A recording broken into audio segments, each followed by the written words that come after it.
believe this is the dog. Oh, yeah, I can say, yeah, I think this is him right here. What do you think? Her. Yeah. Okay, I got her. That looks like Shelby. She's alive. And these words are music to the ears of people whose animals have gone missing. Thanks to Chad Tavernia of Malone, New York, and North Country Drone Search and Recovery, hope for reunification is often a possibility.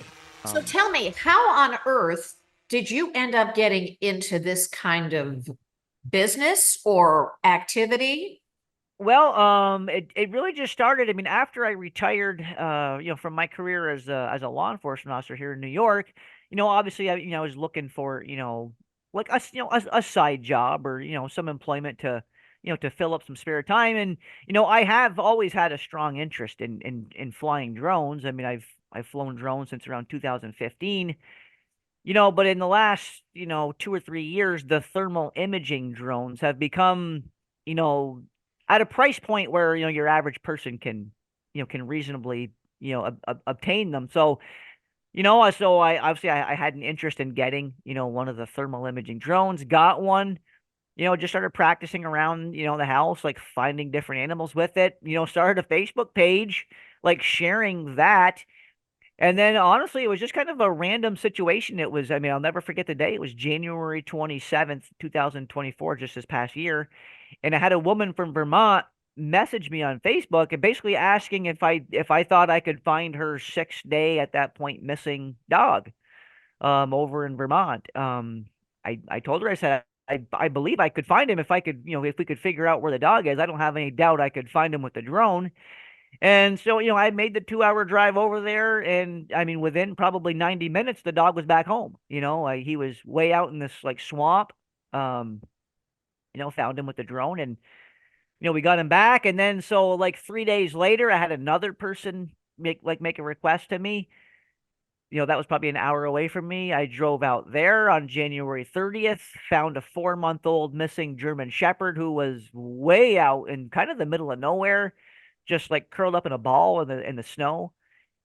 Got him back, and then like after those two, and putting them stories on Facebook and stuff, like one call has just kind of been coming in after the other to where now I've literally been out on like over 100 of these lost pet searches in the last, since pretty much the first part of February, basically. So the key here is, though, the drone only has, as you explained to me, what is it? It's a mile radius, so it's not like 10 miles or something. You have to have a good idea where it might be, the animal. Yeah, well, as far as that go, like I use the mile radius analogy just because like I have about 4.5 to 5 hours of I have about that much battery power that I can fly the drone for.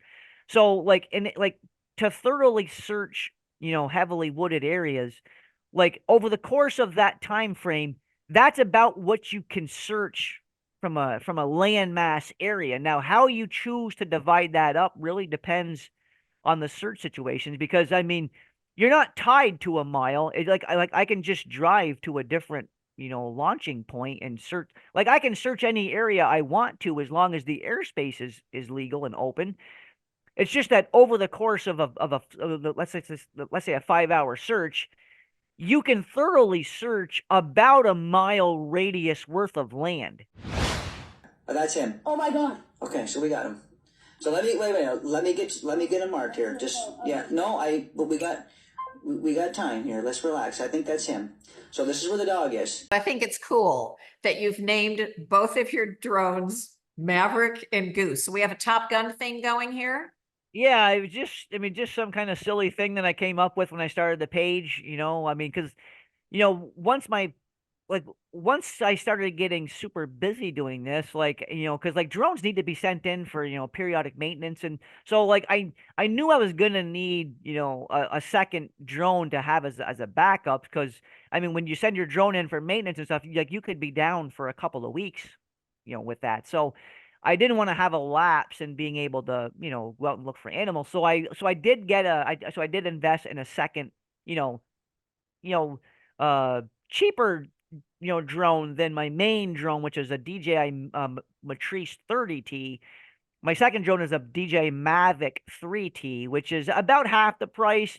But I mean, honestly, as long as it's not raining, really equally just as capable of finding animals. What stands out as one of the most unbelievable searches and successful finds?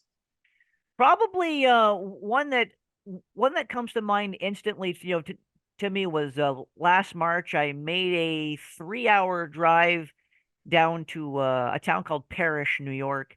There was at the time, this was a 14-year-old lab who had been out for, I believe it was day 4 when I went down there. It was day 4 when I got down there.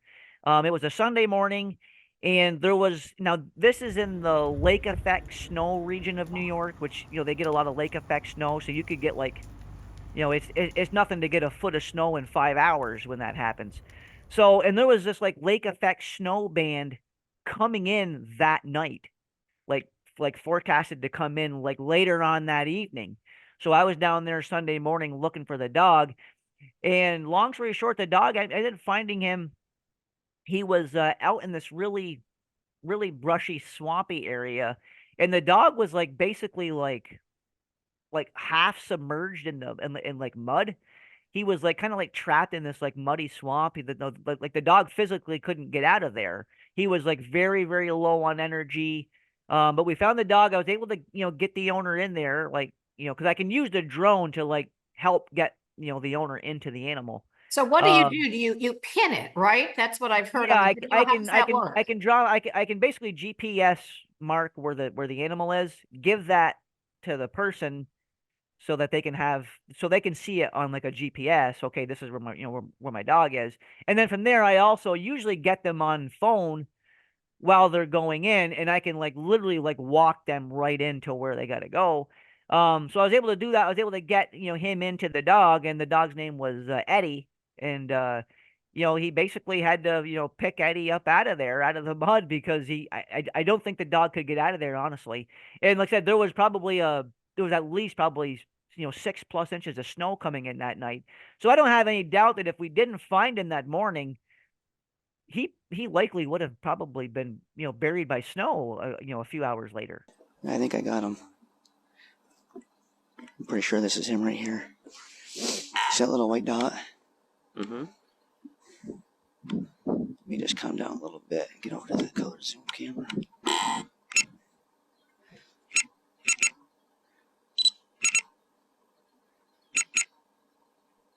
That's him right there, isn't it? Sure looks like him. Yeah, that's him. That's him. It looks like he's in. He's moving. He's moving. He looks like he's in rough shape, or like. Yeah. Looks like he's. Doesn't. I saw. That's where he is, sir. So. So where? Yeah. So he's right. So you got your phone with you? I do. Go to your camera app. Okay. Take a picture of that QR code. You got Google Maps downloaded? Okay. Yeah. Hit that. See that Google.com? Hit that. That's where your dog is. He's got him. How's my buddy? Yes. How's my buddy? He's got him. Oh, Eddie. How's my buddy? Come here. He's got him. All right. Another recent one that I had just a couple of weeks ago out in Parrishville, New York, was a Rottweiler who had, he was out, the owners had they called it a run, like a long cable run where the dog could like run like the whole distance of his yard. So he had a chain, and of course, being a big, heavy, plus 100-pound Rottweiler, they needed a chain to keep him secured on that run. So, but anyways, long story short, he ended up breaking the pulley off of the run, so his chain and everything was attached to him while he was loose. And I found the dog. He was probably probably a quarter mile behind the house in a very thick area. In fact, it was so thick that even though it was daylight, when I found him, it was so thick that I could see him on thermal camera, but I was actually having trouble identifying the animal underneath all of the dense cedar foliage, because he was in this like real thick, like super thick entanglement of woods. But but long story short, what happened there is his chain got like tangled up in the cedar trees. Come here, baby. There he is. There's Zach. Oh, my baby. Oh. Hey, Zach. Hey, boy. Hey, boy. boy. My baby. Yes. Yes. Oh no, listen, you're fine. Hey, Zach. Hey, boy. Yeah, I wouldn't. Hey, good job. Good job, man. Oh, yeah. Oh, man, right. I get, 3 fingers helped me out. All right, we got Zach back home. Yes, we did. I'm not a gamer, so I don't know about video games, but I feel like when I'm watching these searches on Facebook, it's, oh my God. I mean, you're like, it's so exciting. Yeah, I mean, and it's kind of like playing a video game when you're searching, for the dog, because I'm kind of just intently, looking at the controller and trying not to make sure I don't miss, I don't miss the animal, because like a lot of times, like it just takes just a brief second to just notice that one little heat signature that ends up being the dog, because a lot of times you're looking through such thick can like the Rottweiler I mentioned a few minutes ago. I actually had flown over that dog at least one, maybe two other times previously, like a few minutes prior, but I was just going over the canopy at a different angle when I just like I said, that area was so thick that the first few passes, just the way the drone went over the cover, I didn't I didn't catch the heat signature, but that one time just going over it from a little different angle just caught that one little hole in the canopy where I saw the image there underneath all that foliage, backed up and was able to find him. So like it can be a very meticulous process, and you've got to really concentrate on what you're doing. That's her. She's just sitting in the woods. That's her. We got her. We gotta go talk to him. Yeah. Need somebody with a phone who's gonna go in on. Need somebody with a phone. Get their phones. Yep. Got the dog. Is there an ability to, there's no microphone or anything. So if you saw an animal and you shouted Eddie or Arlo. Well, it's funny you mentioned that, because I actually have got a new spotlight for my larger drone, the one I call Maverick. I actually have a new spotlight for him that actually has a speaker on it also. I mean, they designed that light and speaker. I mean, it's for like situations where you're like I said, like if you're looking for a lost person, you literally could give this person direction, like, hey, stay where you are. People are coming to you, or whatever you wanted to tell them. Like, yeah, I mean, I actually do have a speaker spotlight combo. So you could say their name, and I could do that now. I just don't know in practice how effective that would be, because honestly, what I have kind of learned doing this is like the best approach to, because like once you find the animal, that's one thing, but now getting the owner to it becomes like a whole separate issue. It's a whole other ball of wax, because oftentimes these lost dogs, are in this what they call fight or flight mode, and I have literally watched a lot of dogs like be very reluctant to go to owners, growling at their owners. oh wow. I mean, and this is like literally the owner standing 5 feet from the dog, and the dog is growling at them because they don't even recognize it's the owner. They're so stressed. Yeah, oftentimes it literally takes the dog smelling them to like jog the memory of, okay, hey, I know this person, So I don't know as if like loudly, saying something to the dog on a speaker would be the best thing to do, honestly. Like I always have the person apply a very delicate approach to calling out to the dog, typically just, very, soothing sounding, voices and, stuff stuff like that. What I often tell the owner is to, use baby talk with them, like that's what I think has the best results. Here, baby. She stood up. Here, honey. Here, babe. She's right under me. Hey, baby. Come here. Come here, honey. Come here. So what happens? Are you on like call now? Are you like a doctor? At any moment you can get a call and Well, I mean, yeah, I mean, I do get, I get calls. I mean, yeah, I get calls come in kind of randomly. And I have even like, I don't do it all the time, but I have had situations where like the weather wasn't gonna, like, I had one situation in particular, I mean, it was basically a 3-hour drive for me to get down there. But anyways, long story short, there was a Great Dane that was loose, and like the weather just wasn't going to cooperate for a couple days. It was going to be like bright and sunny and warm, so like it just wasn't going to be conducive for daylight searching. So I literally like made the decision. I'm like, okay, I will leave my house again. This was actually back more in the summertime, so like it was staying light till much later in the evening. So I just basically said, okay, I will leave my house at 8 p.m. I'll get down there at 11 p.m. and I'll basically search pretty much all All night long. night. So I basically had committed to searching from about 11 p.m. to like 4 a.m. Hmm. And I was able to find the dog. Found him at about 1 o'clock in the morning. Um, so like, yeah, I mean, I've even like worked, several like overnight kind of like hours if it just seems to be the best timing to find the animals, because I really think I like to let the weather kind of dictate when you're going to do it more so than just my schedule, because it doesn't do me any good to go out and look for your dog if it's going to be 70 degrees and wall-to-wall sunshine. It's just not going to be conducive to having success.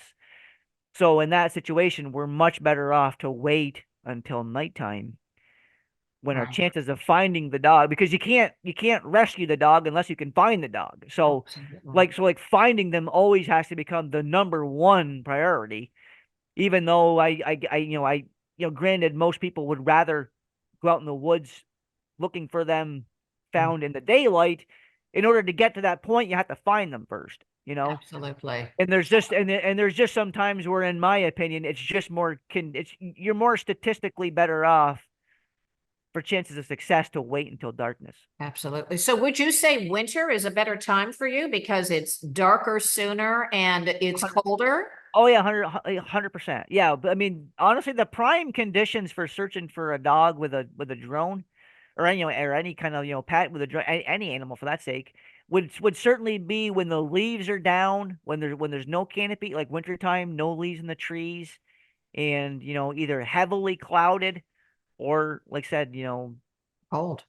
approaching darkness. And yeah, I mean, the ambient temperature isn't necessarily the most important factor. Like a dog is findable in 90-degree, weather, as long as it's like if it was like extremely overcast, I could find them just as easily on a 90-degree day. Like it ain't so much the ambient temperature, it's more about the sunlight.